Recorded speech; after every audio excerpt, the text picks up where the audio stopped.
اللہ من الشیطان الرجیم بسم اللہ الرحمن الرحیم پڑھیے الصلاۃ والسلام علیک یا رسول اللہ الصلاۃ والسلام علیک یا رسول اللہ الصلاۃ والسلام علیک یا حبیب اللہ الصلاۃ والسلام علیک یا حبیب اللہ الصلاۃ والسلام علیک یا نبی اللہ الصلاۃ والسلام علیک یا نبی اللہ وعلی آلک واصحابک یا نور اللہ وعلی آلک واصحابک یا نور اللہ نویت سنت الاعتکاف نویت سنت الاعتکاف اللہ رب العزت کے آخری نبی مکی مدنی محمد عربی صلی اللہ تعالی علیہ وآلہ وسلم نے ارشاد فرمایا، جو مجھ پر 10 مرتبہ صبح اور 10 مرتبہ شام درود پاک پڑھے اسے قیامت کے دن میری شفاعت ملے گی۔ صلو علی الحبیب صلی اللہ تعالی علی محمد۔ علیہ وسلم۔ 10واں سپارہ سورہ توبہ کی آیت نمبر 5 ہے۔ اللہ رب العزت کا فرمان عالی شان ہے، فَإِذَا سَلَخَ الْأَشْهُرُ الْحُرُمُ، پھر جب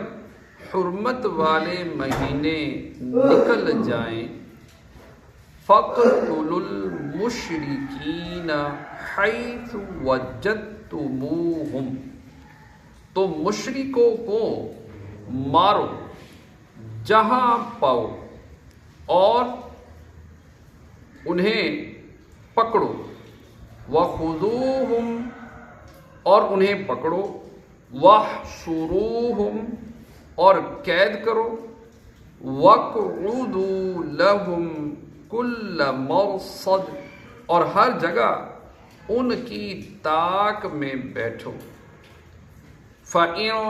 تَابُوا، پھر اگر وہ توبہ کریں، وَأَقَامُوا الصَّلَاةَ، اور نماز قائم رکھیں، وَآتَوُا الزَّكَاةَ، اور زکوٰۃ دیں، فَخَلُّوا سَبِيلَهُمْ، تو ان کی راہ چھوڑ دو، اِنَّ اللَّهَ غَفُورٌ رَحِيمٌ، بے شک اللہ بخشنے والا مہربان ہے۔ یہاں حرمت والے مہینوں سے مراد ان کفار کی امان کے مہینے جو مسلسل 4 تھے، لہٰذا یہ آیت منسوخ نہیں، اور جن مہینوں میں جنگ ابتدائے اسلام میں حرام تھی وہ رجب، ذی-قعد، ذی-الحج اور محرم ہیں، اب ان میں جہاد جائز ہے۔ چونکہ یہاں مذکور معاہدے کی تکمیل والے 4 مہینوں میں ان کفار سے جنگ حرام تھی، اس لیے انہیں اشہر حرام فرمایا گیا۔ اس آیت کا خلاصہ یہ ہے کہ کفار کو اللہ تعالیٰ کے ساتھ شرک کرنے اور اللہ عز و جل کے رسول حضرت محمد مصطفیٰ صلی اللہ تعالی علیہ وآلہ وسلم کی نبوت کا انکار کرنے سے منع کیا گیا تھا۔ اگر کفار ان کاموں کو چھوڑ کر اللہ تعالیٰ کی وحدانیت کا اقرار کر لیں،